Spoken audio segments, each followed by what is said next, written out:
Peter. Okay. Thank you very much. We had a busy day. We're dealing with lots of different people and lots of different things. We had some terrific people in today and trying to solve some of the problems that are going on in the country and outside of the country. We're doing very well with respect to other countries really behaving on taking the criminals that they sent into our country, and we're getting them out. These are some of the worst people on earth, and they're getting out and they're being accepted back in their countries, as you've heard, without exception. So a lot of people thought that was not going to happen, but it's happening very full force. Now we're getting some very, very dangerous people out of our country, which is very important. Will, perhaps we'll go through the first one, please. Yes, sir. So earlier today, before the press came in, you signed a commission appointing Chris Wright to be your next Secretary of Energy. We have another commission prepared for your signature, sir. This is Doug Collins to be Secretary of the VA, Doug Collins of Georgia. Two very good men.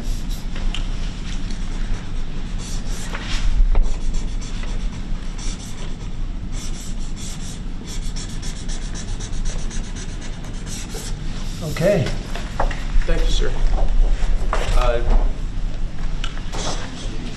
Next up, in light of numerous actions taken by a number of bodies of the United Nations which exhibit a deep anti-American bias, we have an executive order prepared for your attention that would withdraw the United States from the UN Human Rights Council, would withdraw the United States from the UNRWA, which is a refugee organization, and would also review American involvement in UNESCO, which has also exhibited anti-American bias.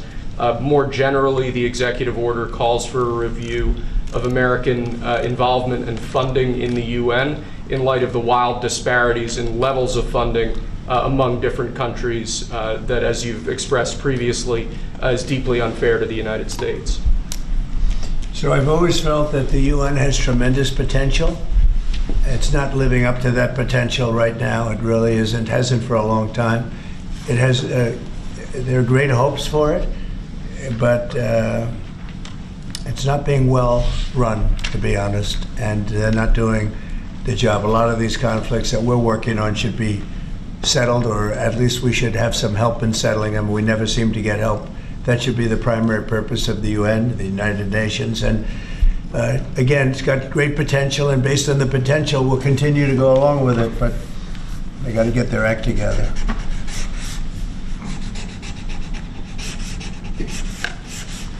What would they need to do, sir, to get their act together? Well, you got to be fair to countries that deserve fairness. They have some countries, as you know, that are outliers, that are very bad, and they're being almost preferred as countries to those that do their job and are doing a good job, and they have to really, they're going to end up losing, a lot of countries, they're going to end up losing their credibility like other organizations, and then they're going to be nothing. The potential of the United Nations, and not everybody agrees with me on this, the potential of the United Nations is fantastic if properly run. So we'll see what happens. How much money are you willing to take away from them? Well, we're taking away a little bit, but we're not looking to take away money. This is so important that we're really, as you know, the United Nations is largely funded by us. But, and it shouldn't be, it should be funded by everybody, but we're disproportionate, as we always seem to be. But it's something that if it ever lived up to the potential, in 10 minutes it would make up the difference. That's the kind of power it could have. Right now it doesn't have that power. Next, sir, this is a national security presidential memorandum that seeks to impose maximum pressure on the government of the Islamic Republic of Iran. Many of these provisions are similar to actions that your administration took during your first administration. The basic idea here is to have every department and agency, or many departments and agencies in your government attempt to sanction and control Iranian activities, particularly relating to the Iranian nuclear program and the Iranian export of terrorism through support of various proxy groups abroad. And the intent here is to give you all of the possible tools to, I'd say, engage with the Iranian government to ensure that going forward they are less of a malign actor on the world stage? So this is one that I'm torn about. Everybody wants me to sign it. I'll do that. It's very tough on Iran. It's what we had before. We would have never had the problem. You would have never had October 7th. We would have never had the problem had the election gone the different way, which it should have. But this one, I think, more than made up for it. I think we're doing things, and it shows that more than made up for it, much more historic. The Iran situation, hopefully, I'm going to sign it, but hopefully we're not going to have to use it very much. We will see whether or not we can arrange or work out a deal with Iran, and everybody can live together, and maybe that's possible, and maybe it's not possible. So I'm signing this, and I'm unhappy to do it, but I really have not so much choice because we have to be strong and firm, and I hope that it's not going to have to be used in any great measure at all. It'd be great if we could have a Middle East and maybe a world at total peace. Right now you don't have that. When I left, you had peace all over the world, and now you have the world is blowing up. As you know, Bibi is coming in to see me later. Others are coming in to see me. We'll see what we can do. But I'm signing this, and hopefully it will be a document which won't be very important, will hardly have to be used. So what kind of deal would you be prepared to Well, make we're going to with Iran? see. I mean, we're going to see. They cannot have a nuclear weapon. With me, it's very simple. Iran cannot have a nuclear weapon. Do you support We don't want to be tough on Iran. We don't want to be tough on anybody, but they just can't have a nuclear weapon. Do you Mr. support President, are you going to retaliatory- engage in conversations with your counterpart in Iran? I would. Do you want to block the sale of Iranian oil to other nations? Well, we have the right to do that, and that's what I did before, and they had no money. They wouldn't have had the money for Hamas or Hezbollah and anybody else. It could have been solved. This thing, it just, if things went the way they should have, this would have been over long ago, but it's not over. How And, close do you think Iran is to developing a nuclear weapon? I think they're close. I think they're close. They're too close. But again, you could go back 4 years, I would have said they would have had it during this intervening period. But they're pretty close, Peter. And why say that you're unhappy to sign it if it's Iran and their proxies who have threatened to retaliate against you and your team by killing you guys for taking out Soleimani? Well, they haven't done that, and that would be a terrible thing for them to do. Not because of me. If they did that, they would be obliterated. That would be the end. I've left instructions. If they do it, they get obliterated. There won't be anything left. And they shouldn't be able to do it. And Biden should have said that, but he never did. I don't know why. Lack of intelligence, perhaps. But he never said it. If that happens to a leader, or close to a leader, frankly, if you had other people involved also, you would call for total obliteration of a state that did it. That would include Iran. So I'm signing this, and it's a very powerful document, but hopefully we're not going to have to use it. Mr. President, if the Prime Minister today were to ask your help in striking at Iran's nuclear facilities to prevent the kind of progress towards a nuclear weapon, would you give him the green light? Would it, either to do it himself or for the U.S. to participate with him? I don't know that that's what he's going to be asking for. I have no idea that it is. You're telling me. We're going to have a pretty long meeting. We're going to be discussing a lot of things, not only that, but a lot of things. And I'll let you know if the time comes to let you know. But right now, that's not something that I can discuss. Mr. President, when you said if they do it, they get obliterated. Just to be clear, you're talking about if Iran made an attempt on your life. Yeah, that would be called total obliteration. And I can't imagine they do that. It should have been stated by Biden, but he didn't state it because he had no clue, as you know, as everybody knows. What is your vision actually for relationship Do you with have anything Iran? else? No, that's all we have. My vision for For a what? relationship with Iran, and would you? what I'd do you love to think have a Israel good would- relationship with everybody. They can't have a nuclear weapon. That was the only thing that was very important. They can't have a nuclear weapon. Beyond that, it would be very tough if they insist on doing that. They have some of their leadership, I can tell you, right now, and maybe you know it, maybe you don't, but there are many people at the top ranks of Iran that do not want to have a nuclear weapon just for that very reason. Mr. President, what's your reaction to China's retaliatory tariffs? It's fine. It's fine. We're going to do very well against China and against everybody else.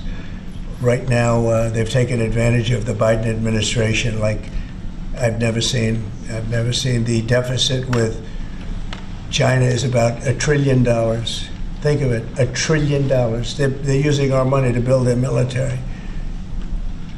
And Biden let that happen. You know, we're taking a lot of fires here. We came back. This is like a different place. The good news is we're doing very well. We're doing well with countries that nobody expected we'd do well with. We are respected again as a nation.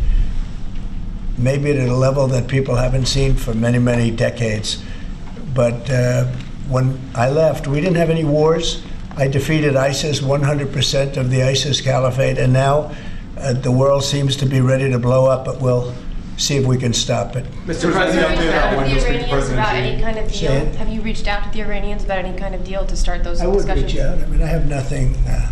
I say I'm one that doesn't care whether I reach out or they reach out. A lot of people say, let them reach out, sir.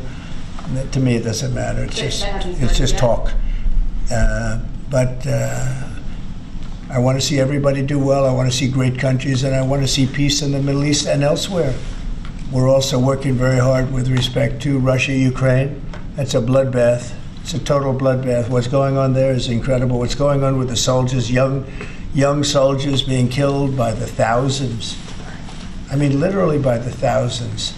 And we want to see if we can get that stopped. And I think we've had some very good talks. Any update on when you would speak to President Xi, sir? Any update on when you would speak to President Xi? No, we'll speak to him at the appropriate time. I'm in no rush. At the Do appropriate you think that President- conversation can lend itself to the type of freeze that it meant for the tariffs for Canada and Well, we'll Mexico? see what happens. I mean, well, there's a short-term freeze with Mexico, and, as you know, and with Canada. But they've agreed to be very, very strong on the border, stronger than they ever were by far, by a factor of about 30. And in addition to that, as you can see, we've been strong because we've had numbers like you've never seen before. I mean, the border is now closed, really closed. And with that being said, we're letting good people come through, and we want good people to come into our country. But the border is closed. In your President Trump, talks with Prime Minister Netanyahu today, do you intend to press him about how many deaths there have been amongst Palestinians? Are you concerned about that death? I talk about that too. You know, both sides mean a lot. I talk about that. I talk about the other side. I talk about everything. What's your main message to him today during your meeting? Well, I'm here to listen. He's here to see me, and I'm here to listen. So Will you President, continue not to much of a press? message. will At you the right continue- time, I'll give him my Mr. message. President, will you continue to press for this idea that Jordan and Egypt take Palestinians from Gaza? yeah, I would like to see Jordan. I'd like to see Egypt take some. Look, the Gaza thing has not worked.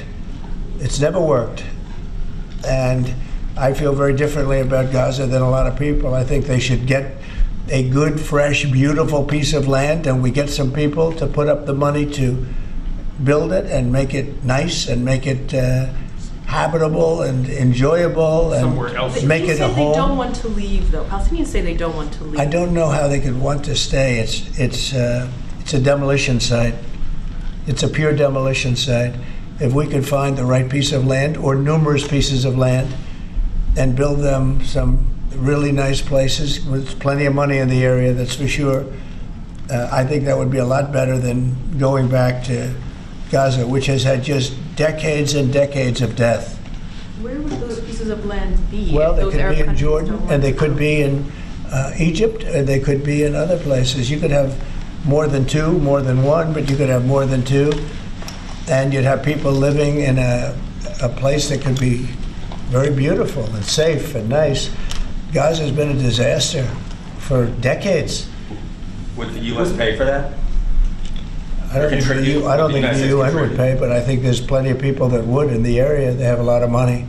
They certainly have a lot of money. Some of the countries over there, they'd like to see it. I know that Saudi Arabia wants to see peace. I can see that. And many of the countries there, as far as I'm concerned, they all want peace. I think, maybe I'm wrong on this, but I think Iran would like to see peace too. They've had enough. Don't you think they've had enough? But the leaders of Egypt and Jordan have said bluntly they have no interest in doing this. Well, they may have said that, but a lot of people said things to me.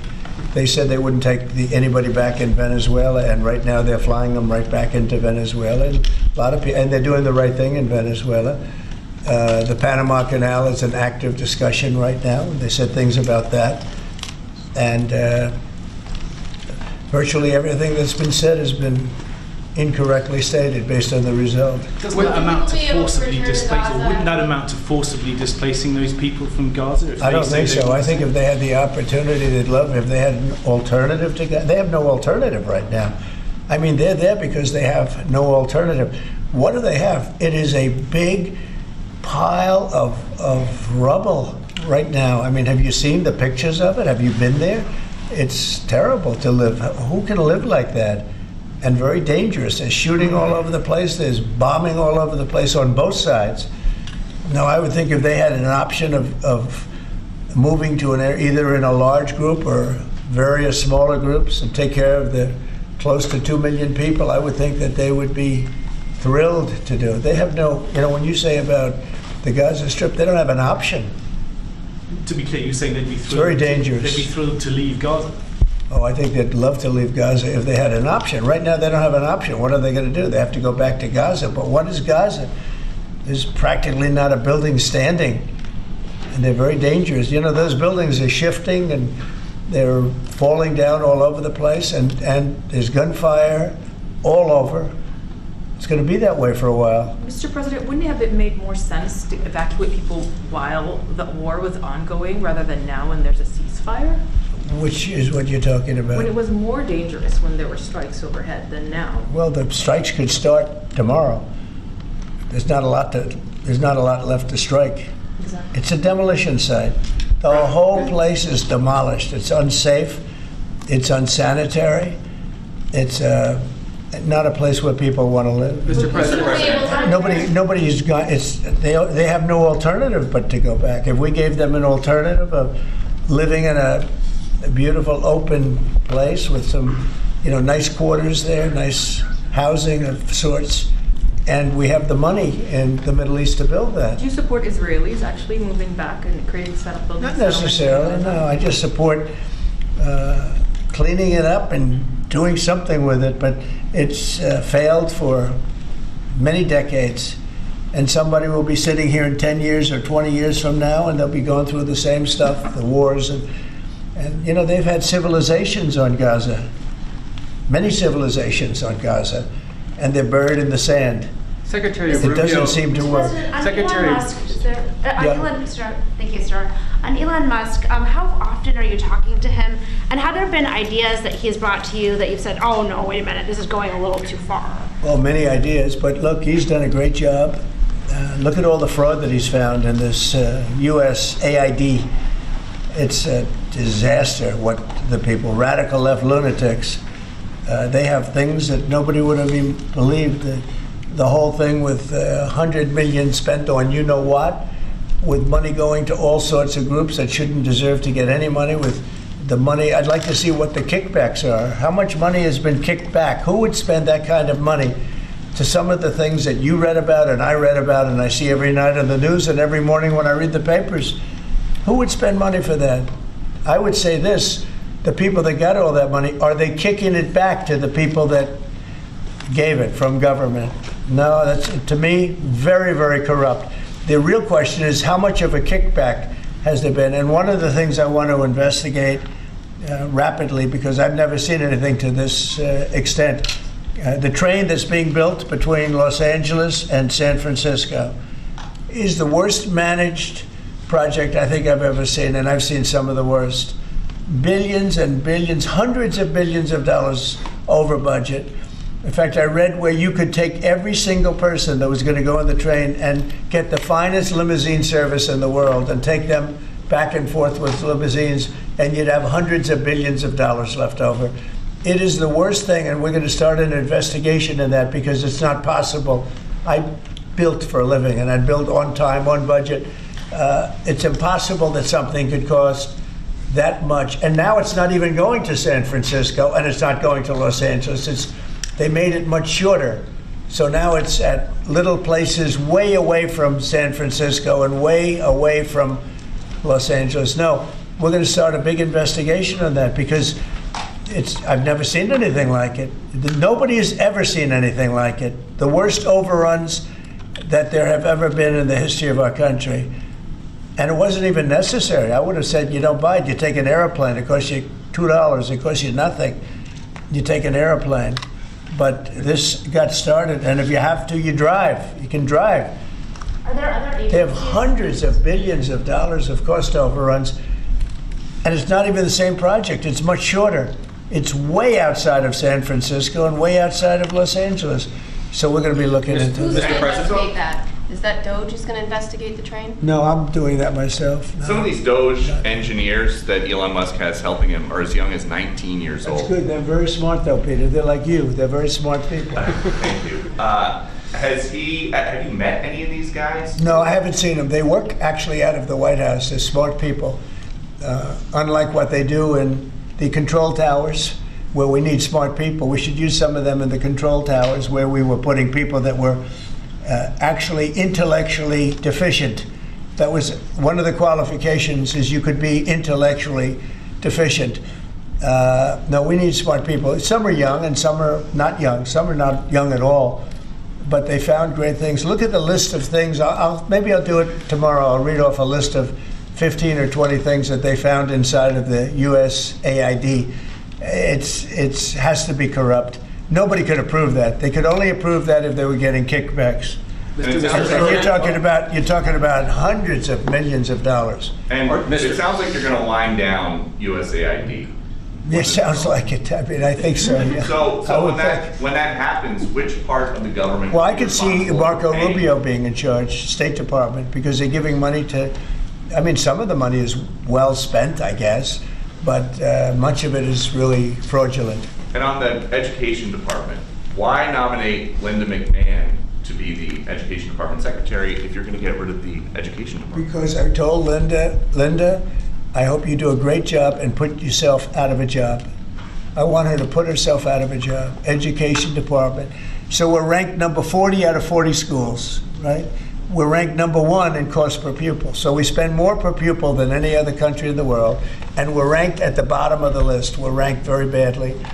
And what I want to do is let the states run schools. I believe strongly in school choice, but in addition to that, I want the states to run schools, and I want Linda to put herself out of a job. Do you think that's something you can do with an executive order? Or you I'd like to be able to do it. Yeah, I would like to be able to. Look, if I could give the schools back to Iowa and Idaho and Indiana and all these places that run properly, there's many of them. I think so. If you look at the list, Denmark, Sweden, Norway, believe it or not, China's doing very well on that list, a list of well-educated, where they run their school system well. You have a lot of countries, not surprising names. I think that if you moved our schools into some of these states that are really well-run states, they would be as good as Denmark and Norway and Sweden and some of the other states. And then you'd have the laggards, and you know who they are. I don't have to go to it, but you'd have the laggards, the same laggards that are laggards with everything else, including crime. But even them, you'll break it into systems. As an example, if you went to New York, you go to Westchester County, you go to Dutchess County, you go to Suffolk and Long Island and Nassau and Long Island. You have maybe 6 or 7 locations, and you have New York City, which would include the 5 boroughs. And I think even that would run much better than it does right now. Same thing with Los Angeles or California. You'd have Riverside. You'd break it up into 6 or 7, but most of them would be states, and you'd have one. Like in Iowa, you give it to the state of Iowa. You give it to the state of Indiana. You give it. These are really well-run states. They don't have debt. They don't have problems. They don't have any crimes, relatively speaking, to speak of. And you would have education that would be the equivalent of Norway and Denmark and various other places that are at the top of the list. So we're at the bottom of the list, and we're the most expensive. We're at the top of the list when it comes to cost per pupil. We spend more money per pupil than any other nation in the world, and yet we're rated number 40.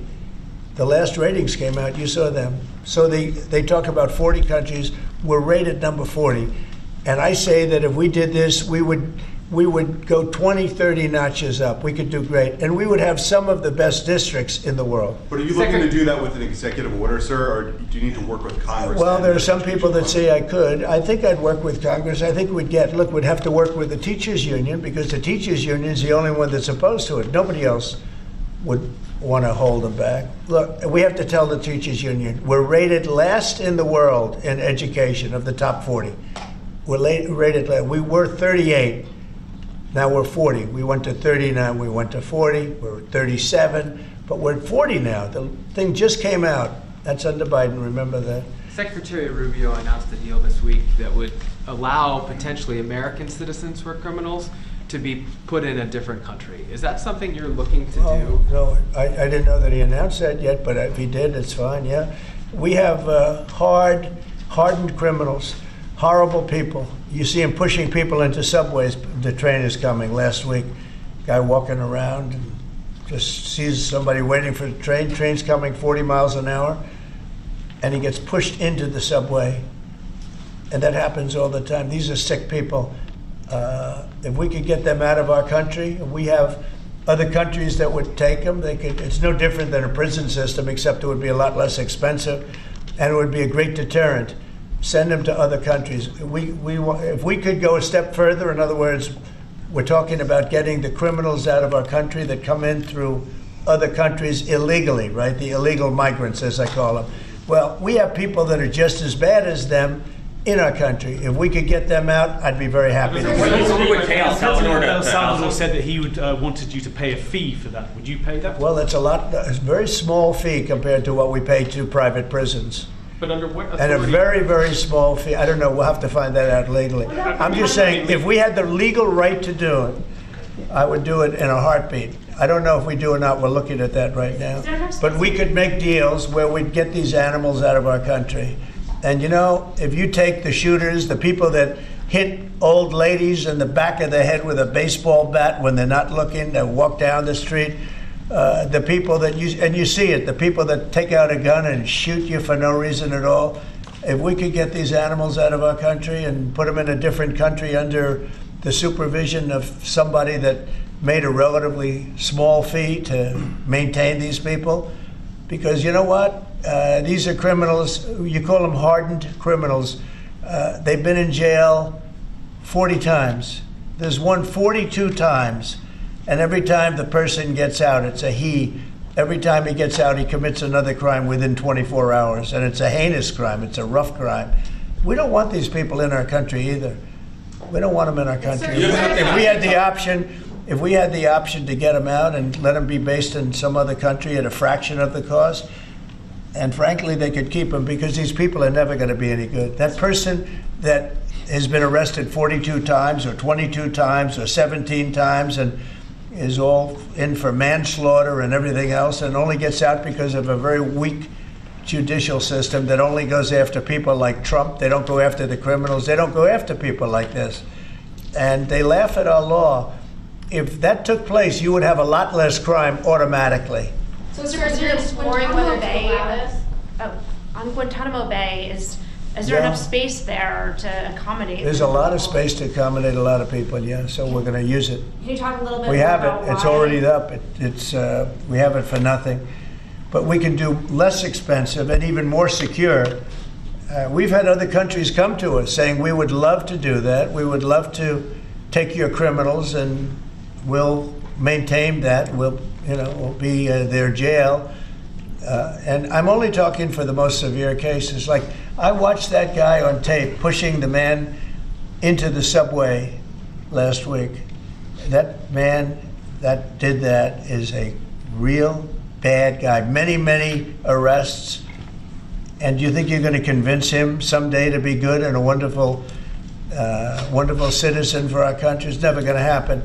I want to get those people out. I'd love to get them out along with the illegal migrants. The migrants are rough, but we have some bad ones too. I'd like to get them out. It would be all subject to the laws of our land, and we're looking at that to see if we can do it. What Mr. President have offered to take American citizens Say to it. deport? What other countries have offered to take these Americans? to Numerous, deport? many.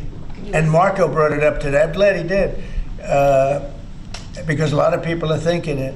When I watch some of the crimes being committed in New York City and Chicago, look at Chicago, the volume of crime that they have, and the viciousness of the crime. These people are horrible people. And if somebody thinks they're going to be wonderful citizens someday, they're wrong. It's not going to happen. It's not going to happen. They're bad. These are hard, tough criminals. In many cases, they're crazy. They're absolutely crazy.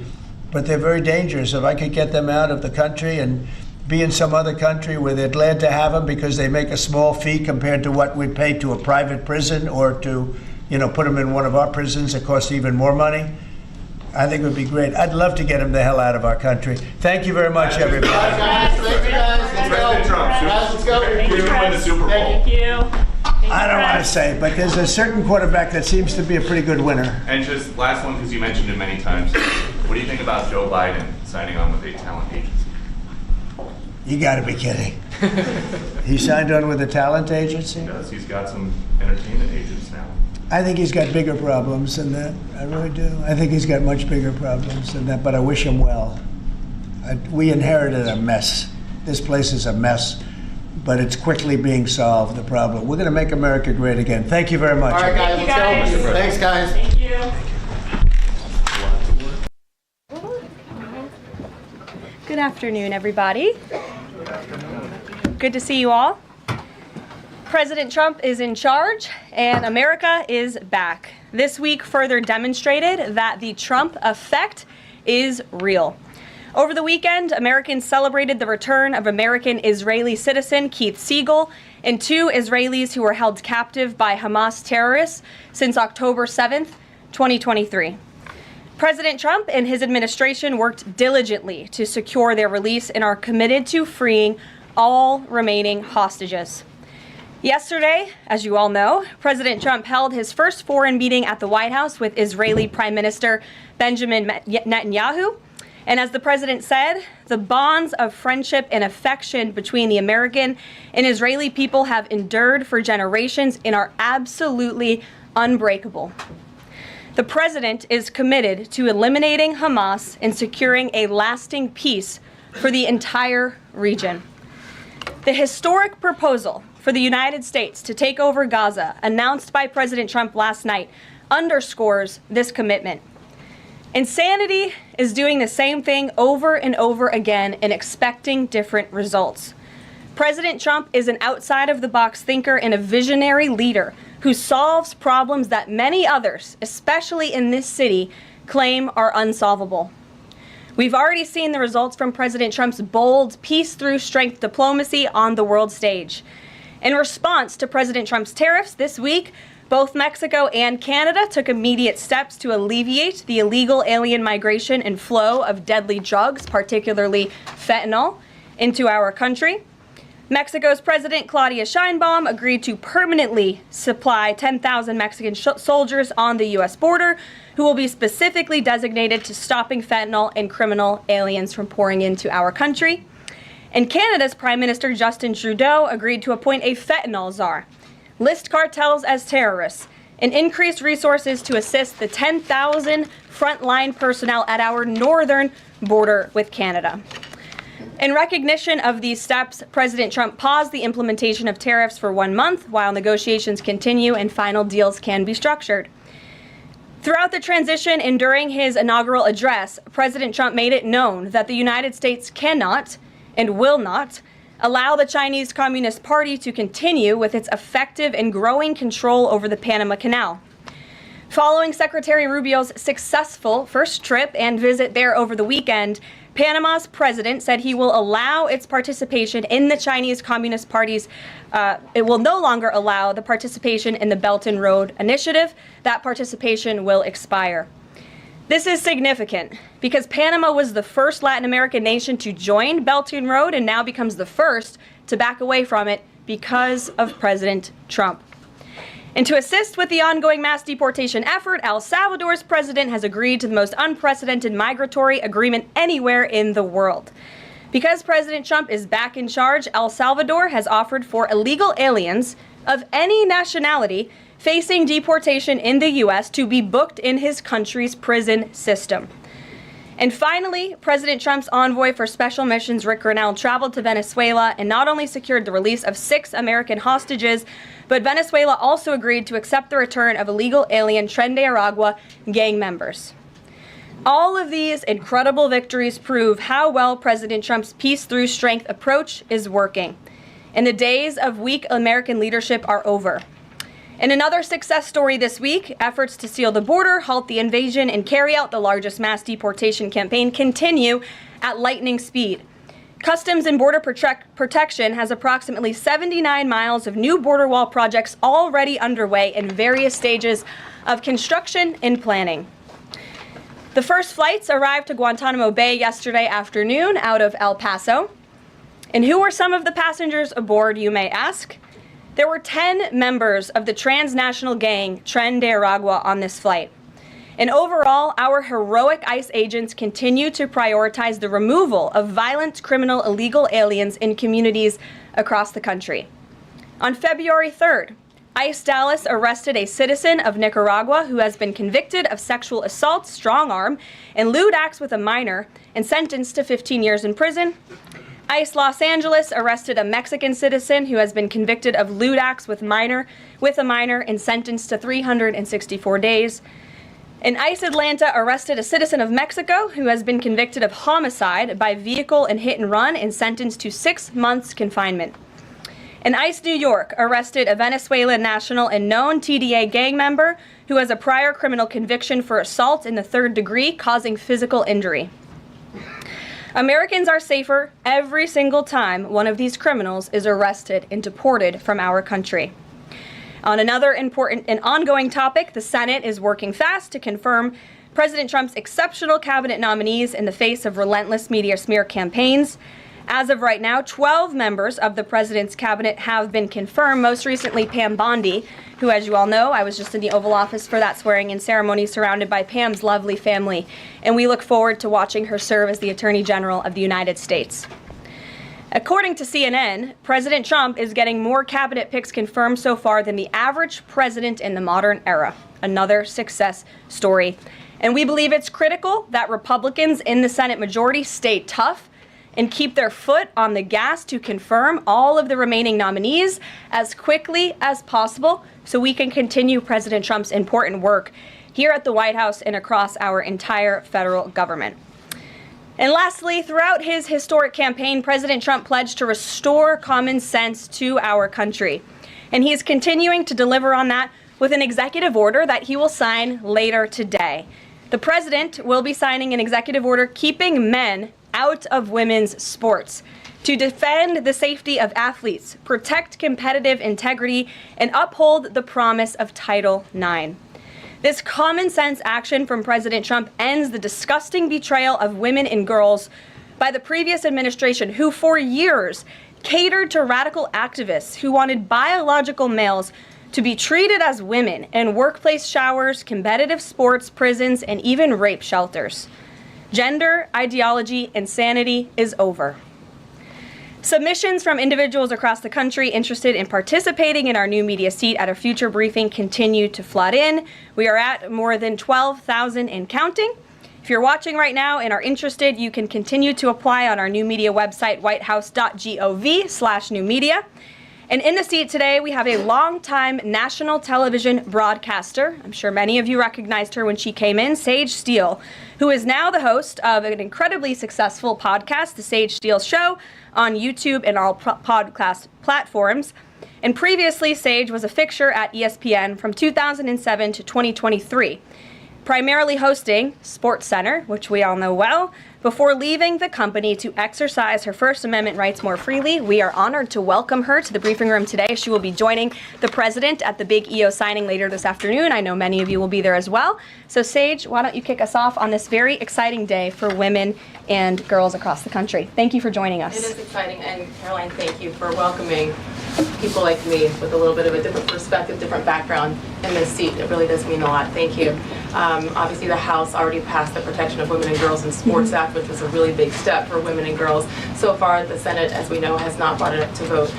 We all know executive orders can be overturned, so I'm wondering how important it is to the president to get Congress to bring this, to pass legislation, so there are no instances like the past administration that really tried to destroy Title IX.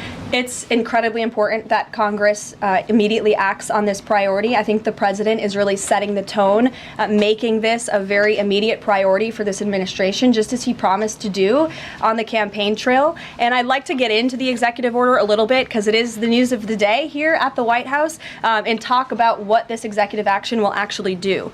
So the executive order that the president will be signing later this afternoon, as I said, upholds the promise of Title IX. It also will require the DOJ to abide by the nationwide previous administration's illegal Title IX rewrite that would have dissolved single-sex spaces and opportunities. It also requires immediate action, including enforcement actions against schools and athletic associations comprised of schools that deny women single-sex sports in single-sex locker rooms. The executive order also calls for the convening of private sporting bodies in the White House. We want them to come to this campus so the president can hear in person the stories of female athletes who have suffered lifelong injuries, who have been silenced and forced to shower with men and compete with men on athletic fields across the country. Many of those women will be at the White House today. I encourage all of you in the media to actually talk to them, to hear their stories. And I would also just add one more thing. This is a wildly popular position with the American people. In fact, there was a new poll recently that showed the overwhelming majority of Democrats also support keeping biological men out of women's sports. And so I know the president is very excited about the bill signing that will take place at 3 o'clock this afternoon.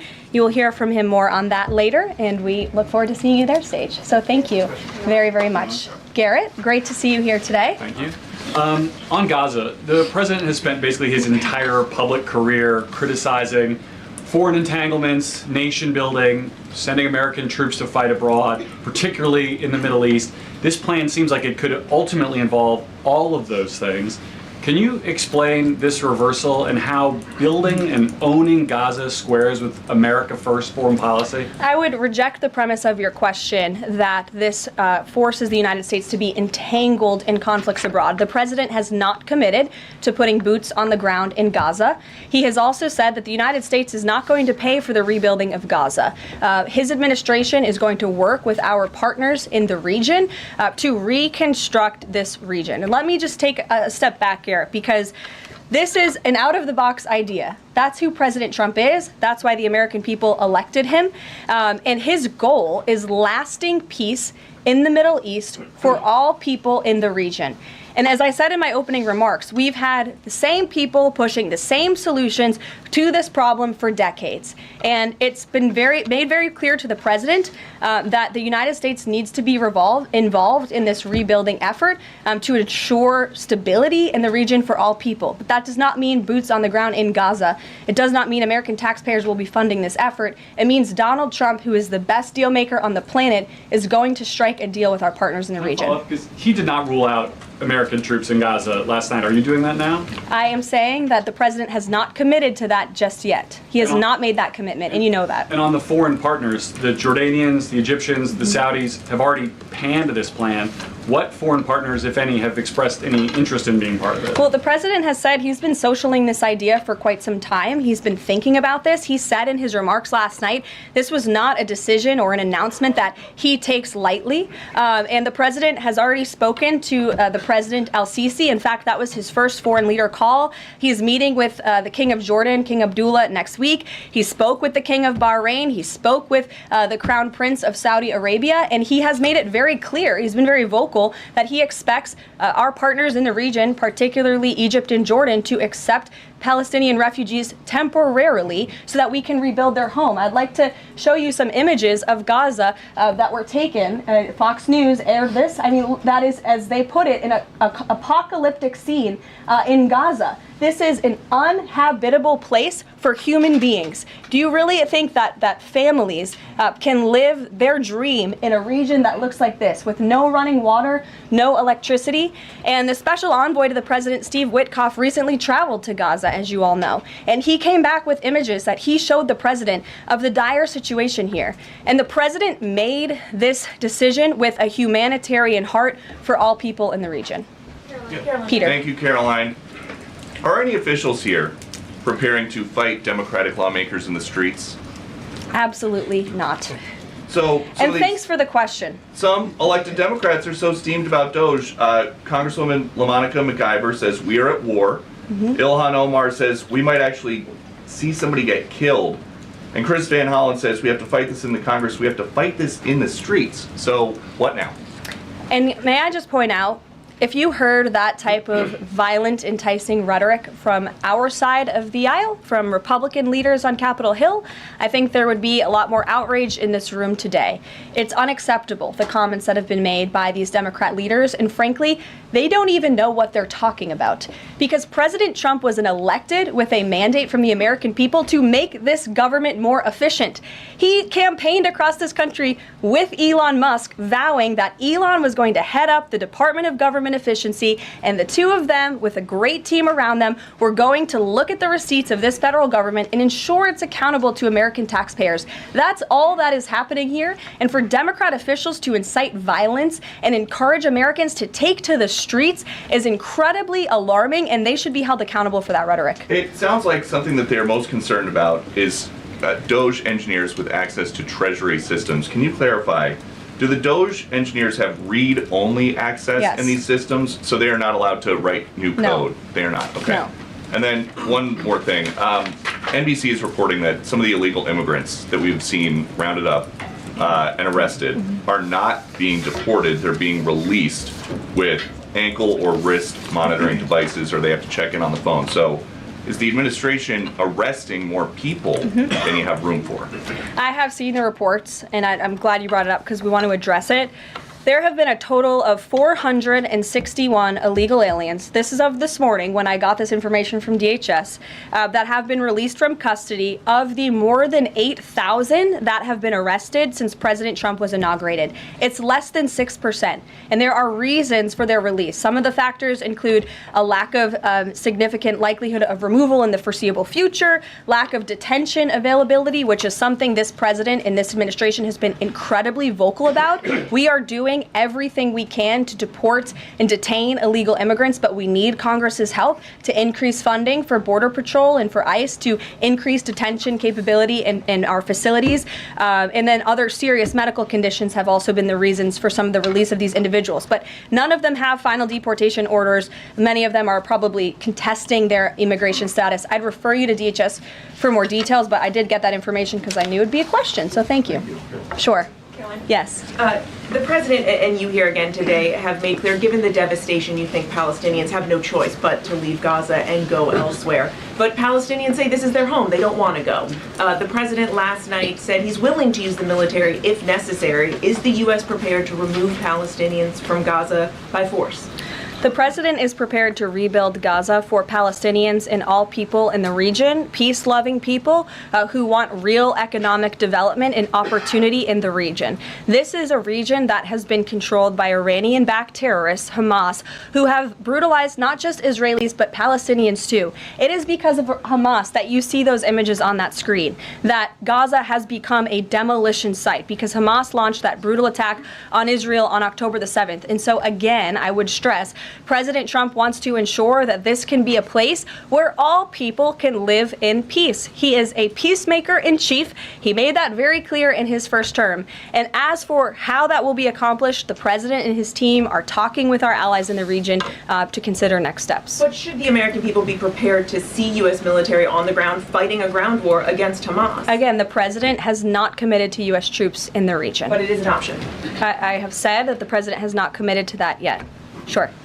If I could just follow up on that, though, why not rule out the idea of committing U.S. troops? This has been a long-standing argument that the president has made really over the last decade or so, talking about endless wars and not something the U.S. wants. Why not rule out? Because I think the president is very good when he's making deals and negotiating not to rule out anything, because he wants to preserve that leverage in negotiations. And so I think that's what he's doing here. If I Mary. could follow up on that, though, he also said that everyone loves this plan. He said that in the Oval Office this morning. It's true. In fact, the the Deputy Prime Minister of Jordan called it a declaration of war on the Arab people.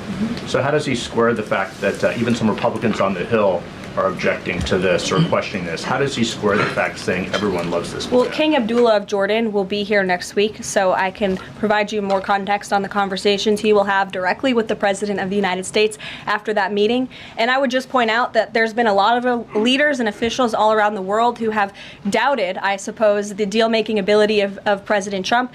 You heard the Panama leader saying that he would not agree to some of the concessions that he has now made because of Secretary Rubio's visit. You had the Colombian president saying he wouldn't accept flights of Colombian illegal nationals who have entered into our country illegally, and those flights are underway. So actions speak louder than words. Dasha.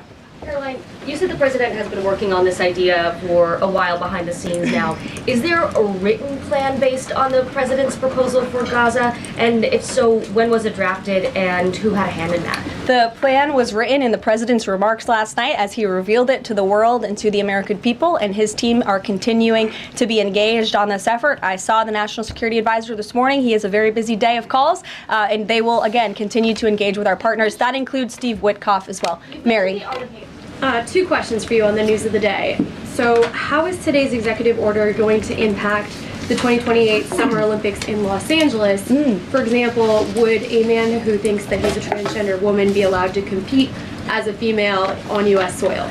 It's a very good question, and the president has actually mentioned this, that he does expect the Olympic Committee and the NCAA to no longer allow men to compete in women's sports. And I think the president, with the signing of his pen, starts a very public pressure campaign on these organizations to do the right thing for women and for girls across the country. Again, this is an incredibly popular position. There have been many notable female athletes who have had the courage to speak out against some very powerful institutions in this country. They deserve to have a voice and a say. The president is bringing their voice to the highest level at the White House this afternoon, and he expects these organizations to comply with this federal executive order that he'll be signing today. Thank you. And one more. On media coverage of this executive order and the topic in general, what's the White House's view of framing that calls men transgender females or similar rhetoric coming from organizations like the ACLU and GLAAD? Well, it's been very clear. The policy of this administration is that there are only two sexes, male and female. Pretty simple. Brian Glenn. Yes. USAID has gotten a lot of attention the last couple of days with some of these bizarre things that we've been, taxpayers have been funding. Now it looks like there are a couple media outlets that have been dragged into this conversation as far as USAID funding as well. Does the president have any comment on that? So upon coming out here to the briefing room, I was made aware of the funding from USAID to media outlets, including Politico, who I know has a seat in this room. And I can confirm that the more than $8 million taxpayer dollars that have gone to essentially subsidizing subscriptions to Politico on the American taxpayers' dime will no longer be happening. The DOJ team is working on canceling those payments now.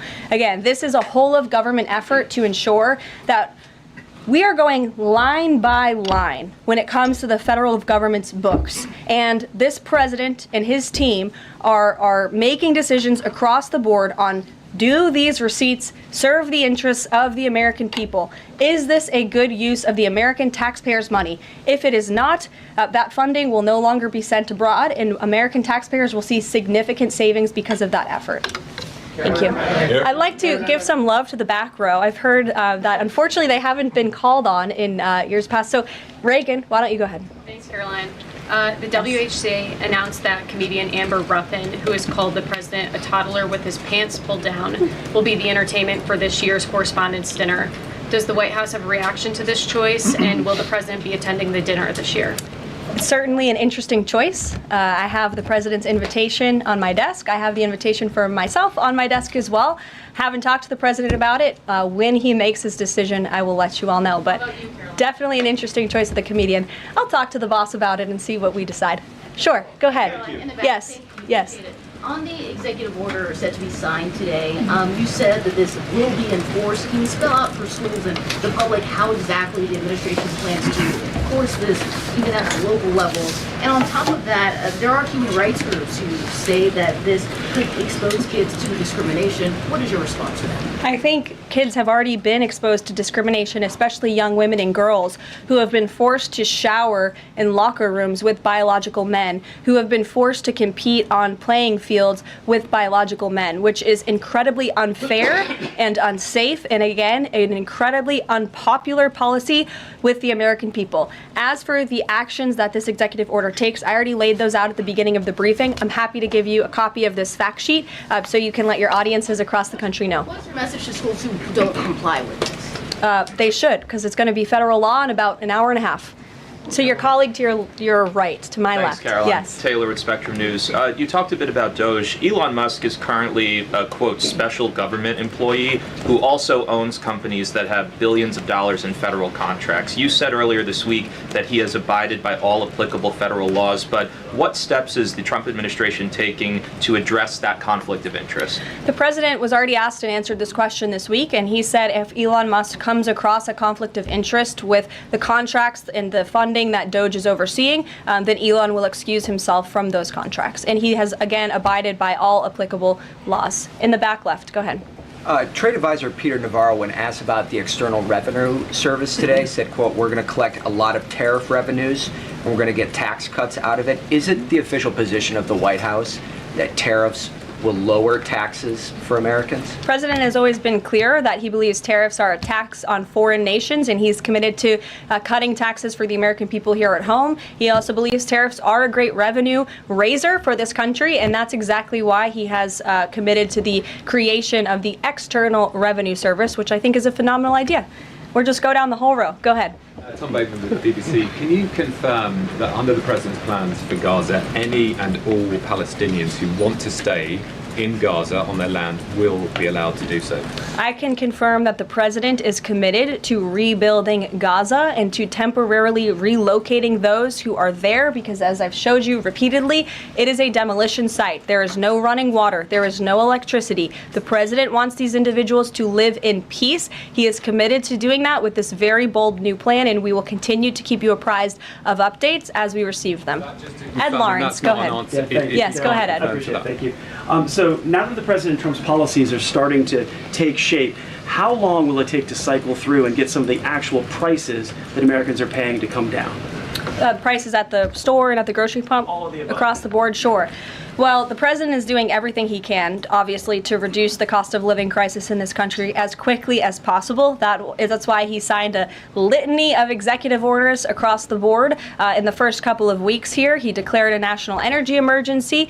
He committed to cutting 10 regulations for every new one on the book. As you know, working for a Fox Business-related outlet, deregulation and energy independence are huge drivers of reducing inflation in this country. And I think Americans can be assured by the results President Trump had in his first term, when again inflation was 1.4% when he left office. But is it months or is it a year? And will Americans have the patience to wait for it? I don't have a timeline, but the president is doing everything that he possibly can to reduce cost of living for Americans at home. Phil Wegman. Thank you. Is it worth risking the life of a single U.S. Marine to turn the Gaza Strip into the Riviera of the Middle East? Phil, I'm not sure why you're asking me that question, because I've already said the president has not committed to sending Marines or any boots on the ground in Gaza. We'll bring it to the front row. Ed O'Keefe. Good to see you again here in the front row, Caroline. Two things. On today's announcement, Title IX, if he scales back the education department or moves to shut it down entirely, what entity will enforce Title IX? As of now, this will be enforced through education, through Title IX. If the abolishment of the Department of Education continues, which, as the president said yesterday, it's something his team is looking at and considering. It's something he talked a lot about on the campaign trail. Then, of course, we will look at additional maneuvers to ensure that these very important policies can be implemented. Okay, so the education abolishment thing's still on the table.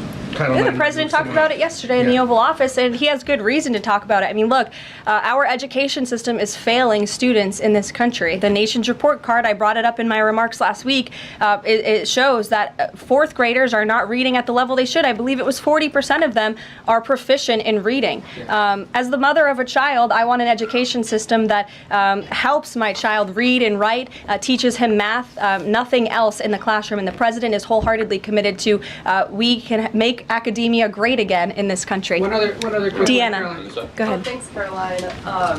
Does the president, is he looking at offering anything to these Arab countries that take in Palestinians? Is he willing to give them anything in return?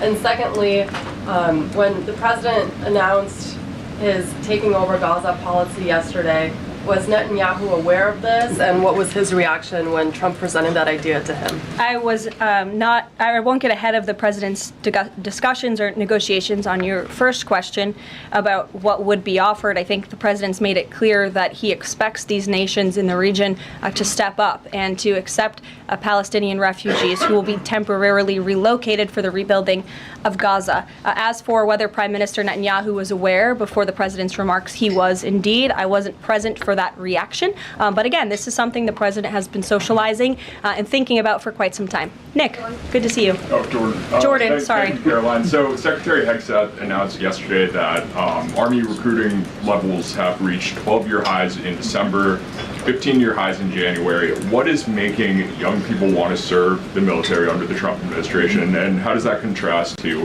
Biden's failure consistently to meet recruiting average? Yeah. Does DEI President Trump's anti-DEI agenda play a role in this? Well, first of all, the recruitment level for all branches of our military are at crisis levels, and it serves as a national security risk that our military branches are not fully staffed to where they need to be. And I do believe it's a culture problem within these institutions that the president is very much committed to fixing, as emphasized by the executive orders he has signed to root DEI out of the military. And I think when young men and women who are honorably signing up to serve in our nation's military see somebody like Pete Hegseth, the new Secretary of Defense, who is a proven warfighter, who risked his life in battle for this country, who understands what it means to deploy and to defend the Constitution and your nation abroad and to put your life on the line. When they see a leader like that, and a leader like President Trump, who is committed to peace through strength, that's very inspiring. And we look forward to seeing those recruitment numbers and retention numbers skyrocketing over the next 4 years. And I know Pete Hegseth is committed to increasing recruitment at all branches of the military. I would defer you to the Department of Defense on exactly what he plans to implement. Jeff. Thanks very much. Two questions. One, the president yesterday used the word permanent for permanently resettle Palestinians. I hear you saying temporarily today. Is that a shift or a specific change that you want to highlight? And my second question is, yesterday he spoke about the U.S. owning Gaza. Who owns Gaza now, and how would the U.S. acquire ownership? Well, Gaza is currently run by Iranian-backed terrorists in the Middle East, Hamas, who we all agree, I think everybody in the region agrees, that can no longer stand. Just look at the events of October 7th and the events since. And the president, again, is committed to rebuilding the region for all people who want to return to it once it is no longer a demolition site, and it's a place where people can actually live and thrive in harmony, as he said last night. His words, not mine. Daniel. Permanent versus temporarily resettle? The president has made it clear that they need to be temporarily relocated out of Gaza for the rebuilding of this effort. Again, it's a demolition site right now. It's not a livable place for any human being. And I think it's actually quite evil to suggest that people should live in such dire conditions. Daniel. Caroline, thank you so much. The daily guidance says that the president will be meeting with a pair of governors today, Governor Abbott of Texas and Governor Newsom of California. It comes after the president took executive action to turn the water back on in California. Billions of gallons are flowing now. What can you tell us about the two meetings and the importance of President Trump's actions to help people in California? Sure. Those meetings will be taking place shortly, so I will get out of here to get to those meetings, we can always provide you a readout, as we always do. We try to be very transparent about what the president is doing in the Oval Office. Perhaps he'll even call you in to join him. We never know around here, as you all know. But Governor Abbott is obviously a great friend and an ally to the president. He has been on the front lines of the border crisis in this country. And as for Governor Gavin Newsom, well, the president is willing to work with anybody from blue states or red states to do what's best for the American people. And the president really enjoyed his trip to Pacific Palisades last week. He felt very inspired by the frustration of the residents there. And he has been wholeheartedly committed to ensuring that the water is flowing in California to prevent these wildfires, and also that people have access to their properties. And he has continued to apply tremendous pressure to Gavin Newsom and also the Los Angeles mayor to allow private residents and property owners to access their property. He believes that's their right to do so, and they should be able to do it. And one more thing before I wrap up, because I do want to get to these meetings and I will see you all at the EO signing later this afternoon. I would just say that you brought to mind California and North Carolina, who continue to be on our hearts, and the president and this administration are committed to ensuring that these individuals get the funding that they need. And I would just say a strong message to Democrats who are out there pretending to be outraged about the long list of crap that this administration is cutting, federal waste and funding, like $2 million for sex changes in Guatemala, $6 million to fund tourism in Egypt, $20 million on a new Sesame Street show in Iraq, $4.5 million to combat disinformation in Kazakhstan. I could go on, and I'm happy to provide this list to every single one of you. Democrats are outraged that the American people want to be, they want their taxpayers going to good uses, not stuff like this. But then they're very quiet about the fact that there are still North Carolinians and people in California who have lost everything, and in the last 4 years, this federal government did nothing to help them. This president will continue to put Americans first, and I think the successes of this week so far speak to that, and it's only Wednesday. So I'll see you guys later this week, and we'll see you this afternoon. Thank you very much.